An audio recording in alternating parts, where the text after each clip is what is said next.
Madame, Monsieur, bonjour. 6 personnes ont été arrêtées pour avoir vandalisé le mausolée du tout premier Premier ministre congolais, Patrice Emery Lumumba. Une réunion pour renforcer la sécurité de ce lieu a été tenue au ministère de l'Intérieur.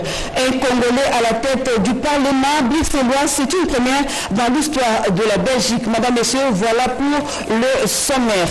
Coopération RDC-Canada, la première ministre Judith Suminwa-Tuluka poursuit la série de rencontres avec les autorités canadiennes. Elle a eu des échanges avec la ministre canadienne des Affaires mondiales sur la sécurité dans la partie est de la République démocratique du Congo. Le récit est de Chimène Dongo.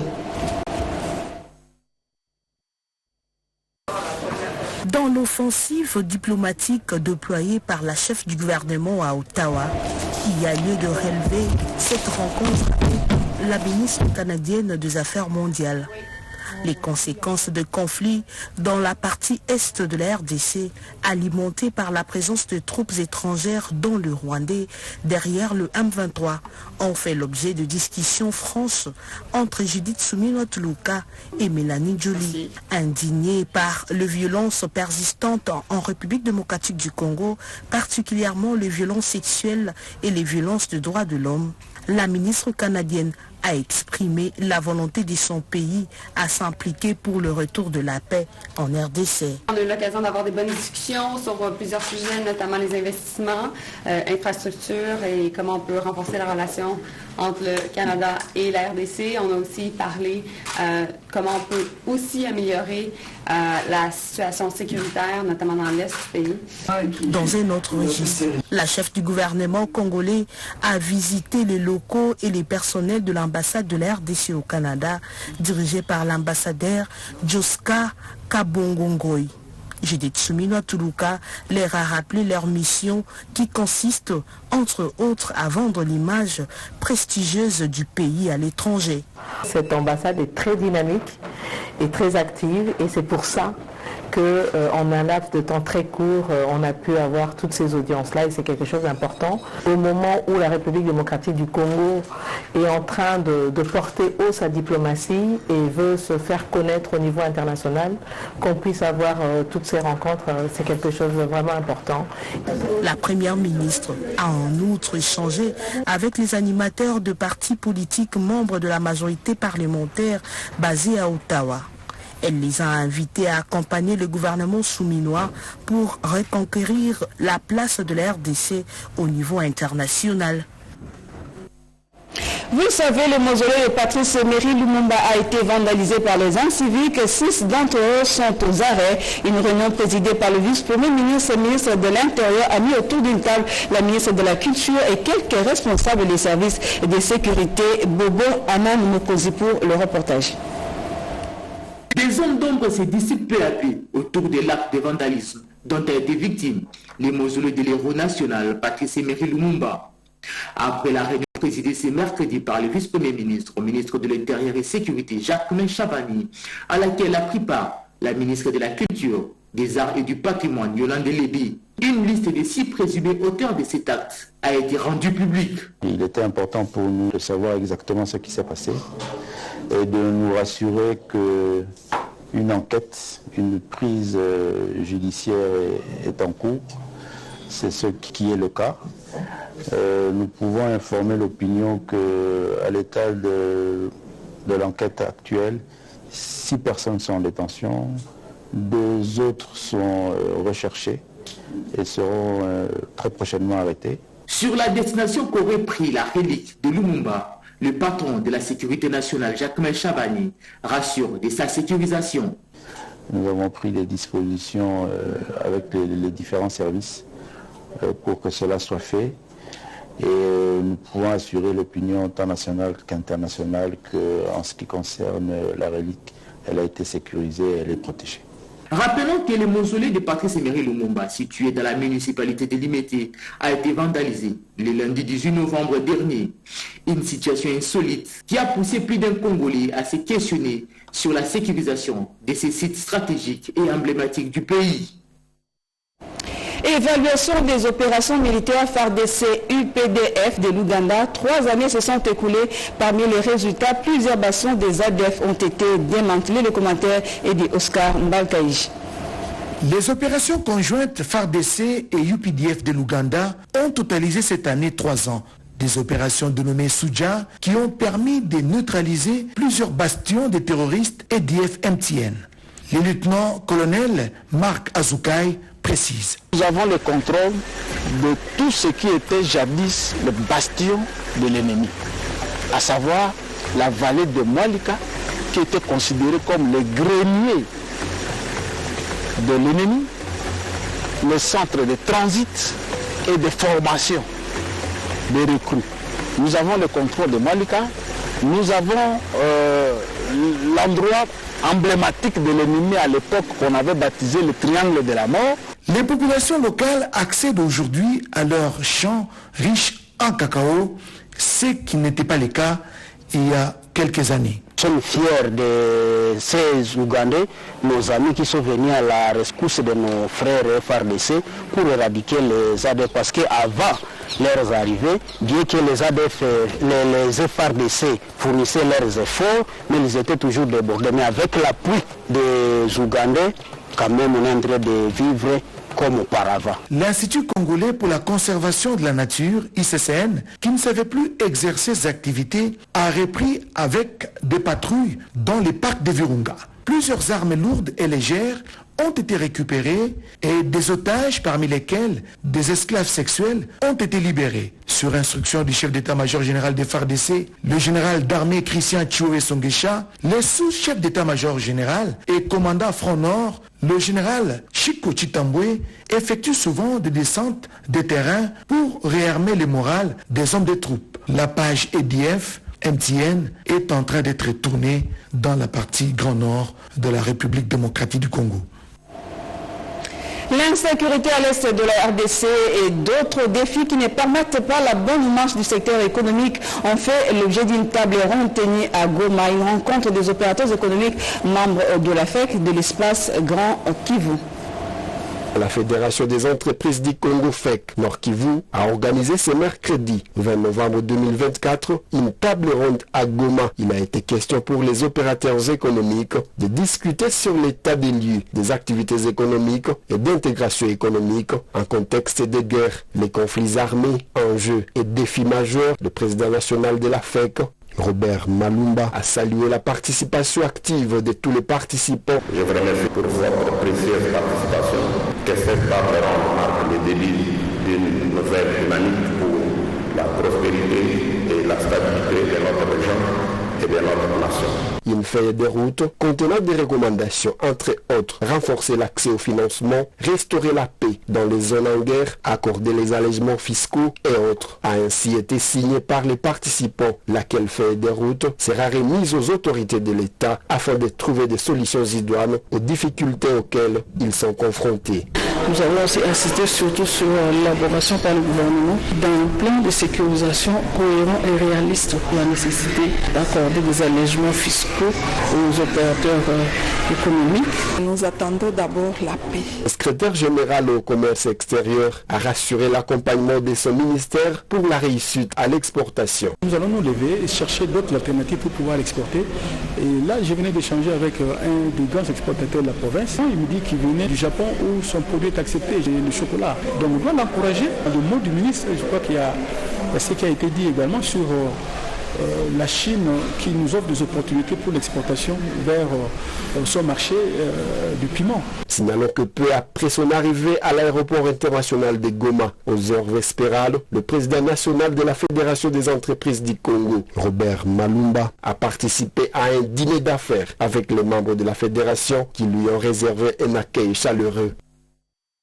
Et on reste dans le Nord qui vous peut parler de cette rencontre entre le PCA de l'Office des routes et le staff dirigeant de la direction provinciale de cet établissement public. Dieudonné et Chingombe a eu également des entretiens avec le gouverneur du Nord au Kivu. Le tout dans ce commentaire. Rencontre rencontrer les autorités politico-administratives, faire l'état des lieux et inspecter les réseaux routiers en charge de l'Office des routes, mais aussi évaluer la mise en œuvre du contrat dans le cadre de partenariat public-privé sont là les objectifs de la mission du PCA de l'Office des routes dans le nord et le sud Kivu. Après la ville de Bukavu, Dieudonné Chingombe Kongolo s'est rendu à Goma où il a eu un moment d'échange avec l'ingénieur Papi Minga, directeur provincial de l'Office des routes, ainsi que le cadre et agent. À tout seigneur, tout honneur, le PCA de l'Office des routes a été reçu par le gouverneur militaire Peter Chirimwami, auprès de qui il a non seulement signalé sa présence, mais aussi dévoilé l'objet de sa mission. Nous sommes venus lui présenter nos civilités en tant qu'autorité de la province.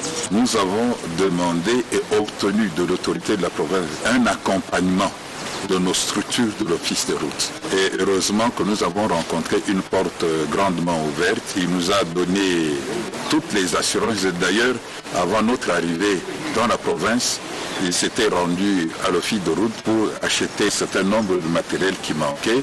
Il y a déjà de la bonne volonté de l'autorité provinciale. Nous voulons qu'il fasse mieux. Nous demandons un peu plus d'accompagnement, qu'il soit associé à tout ce que nous devons faire. Parce que vous savez, l'Office de route détient le meilleur personnel en matière de route en terre battue. La présence du PCA, une satisfaction totale pour les cadres et agents de l'Office des routes du Nord Kivu. Paye des agents et fonctionnaires de l'État, celle du mois de novembre a déjà débuté depuis le vendredi dernier. Une précision du comité de suivi de la paye des agents et fonctionnaires de l'État. Des précisions dans ce reportage de Sylvie Moingo. Suivant les instructions données par la première ministre Judith Suminwa Tuluka sous l'impulsion du chef de l'État Félix-Antoine Tshisekedi Tshilombo, la paye doit être exécutée chaque le 28 du mois au plus tard. Au regard du retard de processus de traitement de la paye du mois d'octobre qui a été causé par de nouvelles actions au niveau du secteur de l'enseignement primaire et secondaire et de multiples opérations liées à l'intégration des nouveaux mécanisés dans le système. Pour Yannick Issa Sindelo, vice-président et président intérimaire du comité de suivi de la paye des agents et fonctionnaires de l'État, la paye du mois de novembre 2024 a été déjà lancée depuis le vendredi dernier, ainsi qu'ensemble avec les opérateurs de la paye, des dispositions nécessaires ont été prises pour la reprise à la normale de la paye qui doit intervenir au plus tard en date du 28 de chaque mois. Parmi les particularités qu'on a pour la paye de ce mois, c'est que la paye va se dérouler pratiquement de manière simultanée entre les trois secteurs à mise à jour mensuelle, c'est-à-dire les FARDC, la PNC et puis la DINACOPé, avec les autres catégories, je dirais, des agents et fonctionnaires de l'État. Et on a passé vraiment du temps avec les opérateurs de la paye pour nous assurer que l'échéance soit tenue. Et de conclure que dans le cadre de la feuille de mise en route du comité de suivi de la paye, une équipe sera déployée sur terrain afin d'évaluer le processus de la paye et de confronter les différentes réclamations enregistrées régulièrement et d'y apporter des solutions.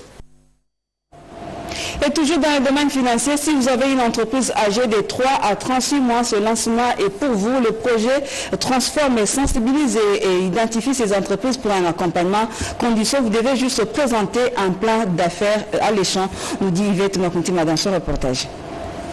En collaboration avec ses partenaires, des mises en œuvre est regroupée en consortium, à savoir Target SRL, Kivu Entrepreneurs et Deliance, l'unité de coordination du projet d'autonomisation de femmes entrepreneurs et mise à niveau des petites et moyennes entreprises pour la transformation économique de l'emploi RDC, Transforme RDC, a procédé au lancement officiel de la sensibilisation, l'identification et l'enregistrement de nouvelles entreprises dont l'ancienne varie entre 3 mois et 3 ans.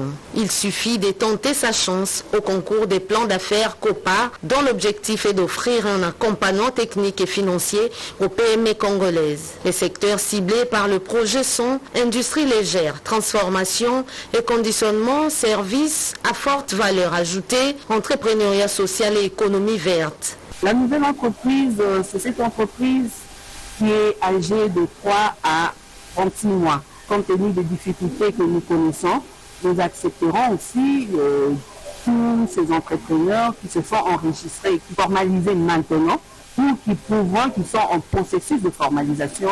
Ici déjà, à Siliki, nous avons un point d'enregistrement Et à Kinshasa, nous en avons 3. Donc chacun devrait soit partir dans un point d'enregistrement pour se faire identifier, ou soit utiliser le QR code. Nous allons identifier 30 000 entreprises pour lesquelles nous allons faire un prix de 12 000 et en fin de compte, 2500 auront la subvention. Les nouvelles entreprises évoluant dans les secteurs précités sont appelées à s'identifier pour bénéficier de la formation gratuite à l'initiative personnelle qui renforce de compétences entrepreneuriales essentielles à la réussite du business.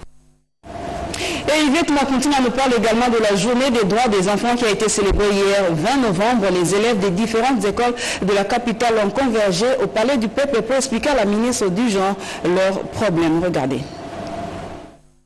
C'est un rendez-vous annuel qui place l'enfant sur un piédestal chaque 20 novembre. La place à la voix de l'enfant RD congolais, c'est le thème national choisi pour la célébration de la Journée internationale des droits de l'enfant. En vue d'offrir un environnement protecteur pour les enfants, le gouvernement de la RDC et les partenaires dont l'UNICEF, qui placent l'enfant au centre de l'intérêt, ont écouté la voix et les rêves de plus jeunes qui sollicitent leur participation dans la prise de décisions. Les enfants sont parfois perçus comme des résultats à la prise des décisions et initiatives solutionnaires. Alors que nous avons des idées, des solutions et des réactions de d'être entendues. Cependant, plusieurs obstacles entravent notre participation effective. Il est essentiel de créer des plateformes sécurisées et constructives où nous pouvons partager nos idées et préoccupations. Pour la ministre du Genre, Enfants et Famille, Léonie Kandolo, des avancées significatives ont été enregistrées dans le sens de garantir la prise en compte de la voix de l'enfant.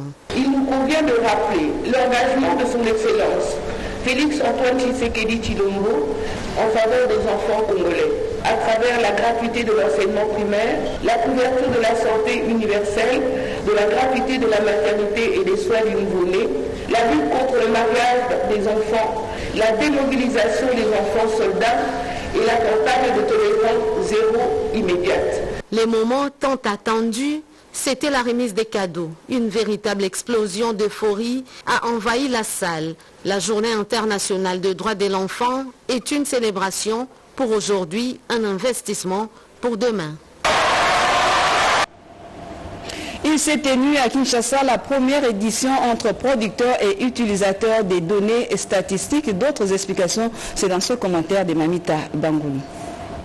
Au terme de ces forums vise l'évaluation de la politique et des programmes publics en rapport avec l'égalité entre les sexes et l'autonomisation des femmes. L'amélioration des conditions des femmes est saluée par l'ONU Femmes. Cette rencontre est donc une opportunité d'apprentissage à partir de nos différentes expériences dans le domaine de la production et de l'utilisation de données avec comme but ultime d'améliorer la connaissance des conditions des femmes, sur la situation de la femme en vue de la mise en place de politiques et de programmes publics qui répondent mieux à leurs besoins et à leurs intérêts. D'après les statistiques, 30% des femmes occupent les institutions. Chaque pays doit disposer d'une loi statistique pour une gestion optimale de son système statistique national. Pour votre information, notre pays sera bientôt doté de sa première loi statistique et un consultant international a été recruté par Paris 21 pour appuyer l'INS. Signalons que les 2 jours qui passeront, les panélistes vont partager les expériences sur les statistiques genre et formuler les recommandations afin de les intégrer dans les politiques publiques. Je l'ai dit au début de ce journal, une première dans l'histoire de la Belgique, un homme noir prend la tête du Parlement bruxellois. Le Congolais Bertin Mampaka, c'est de lui qu'il s'agit, sénateur honoraire et député national est devenu président du Parlement bruxellois. Regardez.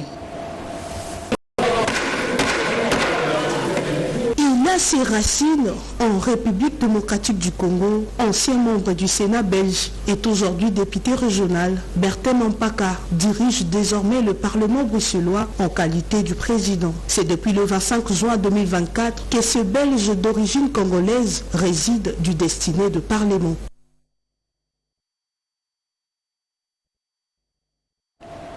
Toutes nos nous excuses pour cet élément. 32 ans de règne sans partage, le président Mobutu Maréchal du Zaïre a marqué les esprits à travers le monde. Son histoire est écrite par le professeur Mvemba. Il a expliqué sa démarche dernièrement au CEPAS. Regardez. Mobutu Sese Seko Kukungwendu Wasabanga, président de la République, maréchal du Zaïre, n'était pas un homme ordinaire. 32 ans de règne sans partage en tant que militaire, chef d'état-major et chef de l'État n'était pas passé inaperçu pour avoir dirigé la République démocratique du Congo, alors Zaïre. Les avertis, à l'instar du professeur Mvemba, en ont fait un sujet de recherche coulé dans un livre. 64 ans après que la RDC soit devenue État souverain et indépendant, la moitié, voire même plus de la moitié de la vie de cette nation congolaise était entre les mains de Mobutu. Dans la salle Henri de la Quétule du centre CEPAS à Gombe, devant une auguste assemblée, le professeur Mvemba a procédé à la présentation de ses recherches consacrées aux 32 ans du règne du maréchal Mobutu. Mobutu a été les bâtisseurs, si vous voulez, de cette unité nationale. Si on parle du Congo en tant qu'une unité, aujourd'hui au Congo on parle trop de balkanisation et ainsi de suite, mais cette œuvre-là, l'un des principaux acteurs qui ont légué l'unité nationale au Congo, c'est Mobutu. Pour avoir apporté sa contribution à cette étude de réécriture de l'histoire de Mobutu, les représentants du CEPAS, M. Patrick, précisent l'objectif poursuivi. Nous avons voulu partager une information directement liée à la très longue gouvernance du pays et surtout nous avons voulu accéder à une information qui n'est pas toujours à la disposition de tout le monde. C'est pour ça que nous avons participé à ce projet qui a permis d'avoir accès à des archives auxquelles tout le monde n'a pas accès. Devoir de mémoire oblige, les chercheurs et écrivains de cet ouvrage offrent aux Congolais la version équilibrée du temps du maréchal du Zaïre. Les enfants congolais à l'âge de la scolarité doivent apprendre les valeurs morales mais également scientifiques sur le modèle de ceux qui ont marqué positivement la société. C'est le sens qu'il faut donner à cette rencontre organisée par un écrivain congolais en collaboration avec l'épidémiologiste de renom Jean-Jacques Mouyembe. Séverine Katanda était là pour le compte de la RTNC. Ces élèves concentrés à l'amphithéâtre de l'INRB sont du groupe scolaire Aurore, à la rencontre du professeur Dr Jean-Jacques Mouyembe pour suivre une séance d'éveil scientifique et encourager les jeunes aux études tout en ayant un rêve et un but. C'est tout le sens de ce programme intitulé « À la rencontre du professeur Jean-Jacques Mouyembe » initié par le Dr Michel Mouvoudi, écrivain et chercheur congolais, afin d'offrir aux élèves l'opportunité de découvrir cette grande personnalité et comprendre le rôle de la recherche scientifique dans le développement d'un pays et apprendre de valeurs incarnées par ces virologues congolais. Cette première école, visiter le professeur, c'était aussi pour que les élèves comprennent quels sont les secrets, n'est-ce pas, d'un tel succès, d'un tel chemin, et quelles sont les valeurs sur lesquelles on peut bâtir un pays. Nous pensons continuer ainsi avec les autres écoles, dans le souci d'abord de faire connaître les personnages qui ont marqué l'histoire de notre pays, de l'humanité, mais surtout plus de donner des repères, de donner des référentiels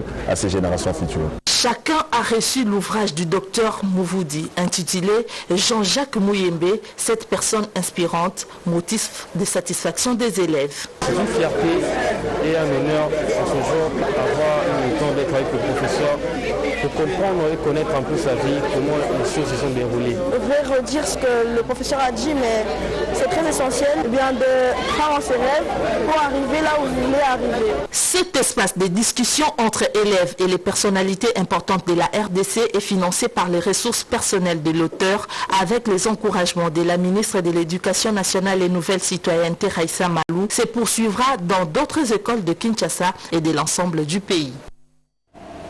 Santé, il faut redynamiser le système de vaccination de routine pour qu'il n'y ait plus d'enfants zéro dose ou sous-vaccinés en République démocratique du Congo. C'est l'une des recommandations d'un atelier organisé par le PEV et ses partenaires. Le commentaire est de Constance Monanga.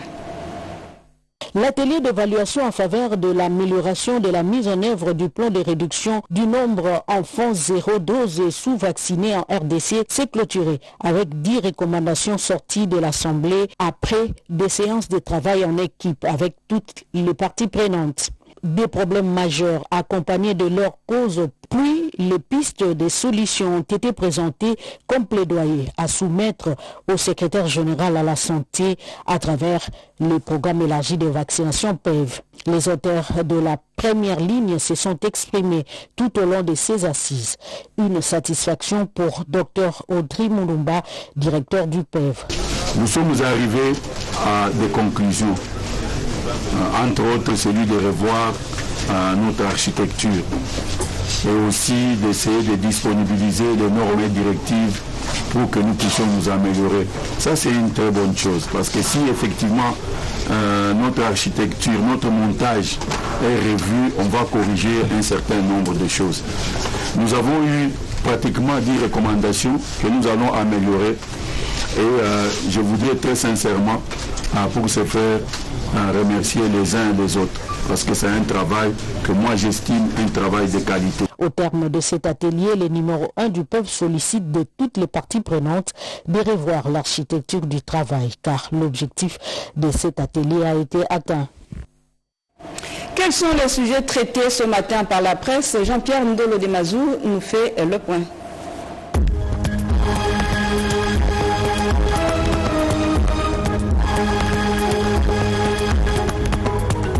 Bonjour mesdames, messieurs et bienvenue à cette revue de presse. Criminalité entre Congo central et Kinshasa, des bandits dissimulent leurs armes dans des sacs de guitare, révèle le phare. Des jeunes musiciens venant de la province du Congo central entrés à Kinshasa sans susciter le moindre soupçon, munis d'une sacoche avec des effets vestimentaires et d'une guitare accrochée à l'épaule. Ces artistes s'infiltraient depuis des années dans la capitale où ils rejoignaient leurs partenaires. Il a fallu la vigilance des lignées du groupe de lutte contre la criminalité et stupéfiants pour découvrir que des musiciens du Congo central n'avaient rien de l'art d'Orphée. Ils étaient tout sauf des musiciens, des véritables criminels qui sèment la mort et la désolation dans toute la commune de Mongafula. Ituri, plus de 3500 maisons inondées suite à la crue du lac Albert à Mahagi, annonce 7 sur 7 points cédés. Ces maisons de la population lacustre de la chefferie de Mokambo en territoire de Mahagi en Ituri restent inondées à ce jour suite à la montée des eaux du lac Albert observée depuis un certain temps. La société civile dans la région qui tire la sonnette d'alarme a fait savoir qu'il s'observe déjà un conflit entre les agriculteurs et les pêcheurs suite à cette catastrophe naturelle. Justice, 3 ans de prison requis contre 7 Kikouni, titre Mediacongo.net. Le procès contre le candidat malheureux à la présidentielle de 2023, 7 Kikouni, touche lentement mais sûrement à sa fin. L'organe de la loi a rendu sa sentence à l'audience de mercredi 20 novembre 2024 contre cet opposant. Le ministère public a requis 3 ans de prison et une amende de 950 000 francs congolais contre ce dernier, arrêté pour incitation à la haine. Cette Kikouni a été détenu à l'Anière avant d'être transféré à la prison centrale de Makala.